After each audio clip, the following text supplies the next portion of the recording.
Hello everyone! Mensahe po para sa inyong lahat, para sa ating lahat. Sa huling araw ng taong 2025. Bagong taon na po at Happy New Year po sa inyong lahat. Magbabago ang taon. Ngunit ang Diyos kailanman ay hindi nagbago.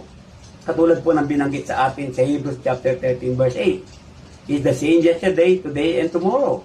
Hindi po nagbago ang Panginoon. So mga kapatid, let us focus po sa katapatan ng ating Panginoon Diyos. Katapatan ng Diyos na siya kailanman ay hindi nagbago.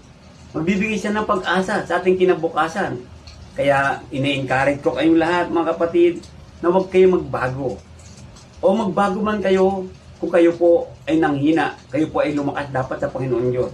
Let us grow in the grace and knowledge of our Lord and Savior Jesus. Magtiwala po tayo sa ating katapatan sa ating Panginoon Diyos. Sapagkat ang Panginoon Diyos ay tapat sa atin.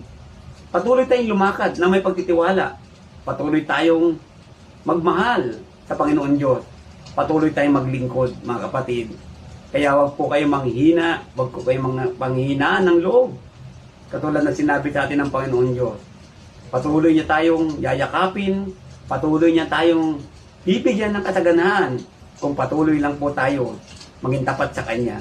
Kaya mga kapatid, patuloy po tayong mag-renew, katulad na binanggit po sa Roma chapter 12. Let us continue na magbago ng buhay natin. Let us not forsake the Lord's commands. Kaya po mga kapatid, sa darating na taon na to, ihanda po natin ang ating buhay na may pagbabago, ihanda natin ang paglilingkod sa Panginoon.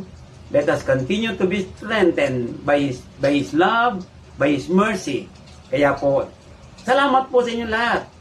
No? Tayo po ay humarap sa bagong taon, ang taon na magbibigay sa atin ng pag-asa, magbibigay sa atin ng kasaganaan.